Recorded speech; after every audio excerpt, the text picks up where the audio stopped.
What is up, guys? My name is AK, back again with another YouTube video. Now in today's video I'll be telling you a whole load of tips and tricks that you can use to ensure that you win 1v1 search and destroy matches a lot more often. So I'll be going through a few strats that you can do, a few things that you shouldn't do as well, and essentially by the end of this video you should be much better at winning 1v1 SnDs. So let's jump straight into it.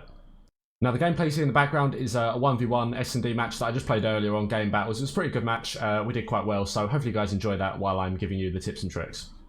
So I'm going to start off by saying there is always an element of luck in 1v1s. Now 1v1s, people could walk past you, people could get lucky timing. There is always an element of luck in 1v1, so I wouldn't really be expecting to 6-0 everybody, certainly not all of the time, but there certainly are a lot of things that you can do to increase the chance that you win the game, and by playing the rounds that aren't down to luck out well, you should be able to win regardless of the few that do come down to lucky timing.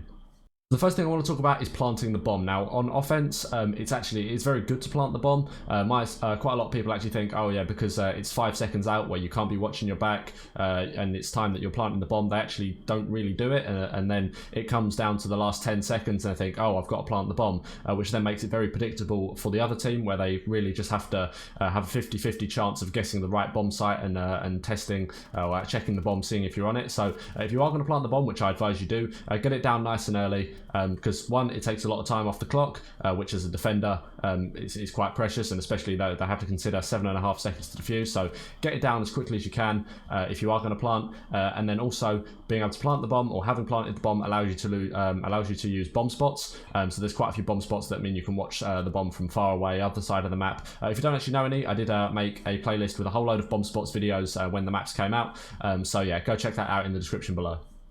Now another thing to mention in 1v1s is a lot of people will have their headsets turned up quite high, so very loud. I recommend that you do it yourself, turn it up as high as you can go without it sort of hurting your ears essentially, because of being able to hear the other player. Now things like sliding, mantling, sprinting, all of these things create a lot of noise, and so if you are if you are playing 1v1s, essentially try not to do these things just because they're very loud, and if the other person does have their headset turned up or even just sort of moderately loud, they will be able to hear you doing all this sort of stuff. So walk slowly, crouch, whatever you need to do, but try not to do too much sort of moving unnecessary, a lot of like slide cancelling, things like that, because that's very loud and that will tell the other person exactly where you are.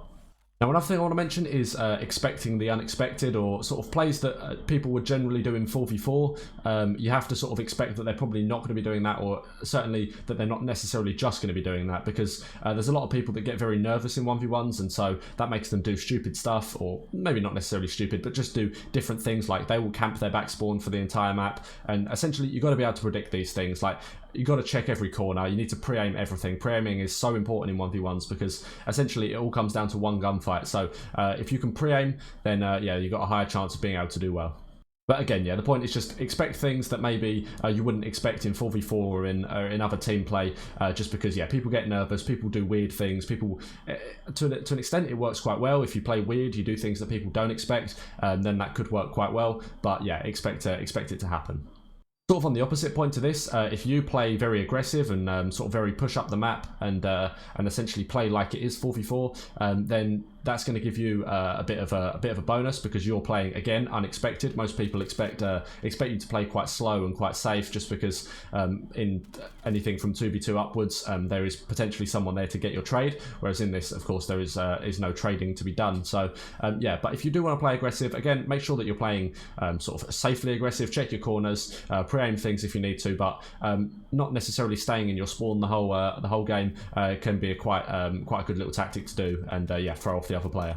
Now I also want to say, use guns that are good at a variety of different ranges. So for instance, if you're just using a sniper rifle or something, I wouldn't really recommend sniping in 1v1s, but don't just use, say, an MP5 or something that's really close range, unless of course it's a very close range map. But in general, you want something that can win gunfights at both long and close range. Personally, I use the AK-74U for my gameplays. I think it's got the good balance of close up and long range. So yeah, if you want a good class setup for that, actually, I did make a video just yesterday explaining my current competitive class setup for that. It's actually the one that I'm using in the gameplay in the background, so yeah, there'll be a link to that in the description as well if you want to go check that out. That being said, you don't necessarily have to stick to the same gun all game. In fact, mixing it up there with the weapons that you use is another good way to actually throw the enemy off. So if you've played the first 3 rounds with the AK and then decide to pull out a Krig for one of the other rounds, then that sort of throws them off. They're not expecting you to be able to win gunfights from certain distances, and it's all these sort of things, just mixing it up. Again, you don't have to change weapons. If you're comfortable with one, by all means stick with it. But yeah, it's just sort of doing these things to mix it up, keep the enemy on their toes, and it should be able to help you win a few rounds.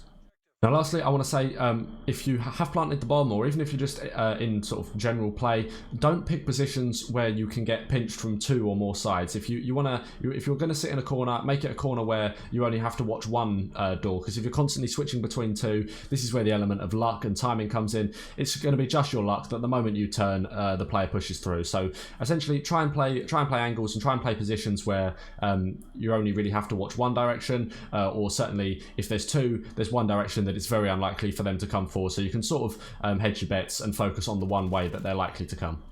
But that's about it for my tips for today's video. Hopefully you guys found this helpful, and best of luck in your 1v1s. But of course, if you come up against me on the 1v1 ladder, go easy. I'd like the win. But hopefully you guys enjoyed. If you did, be sure to drop a like, and I'll see you in the next one. Have a good one.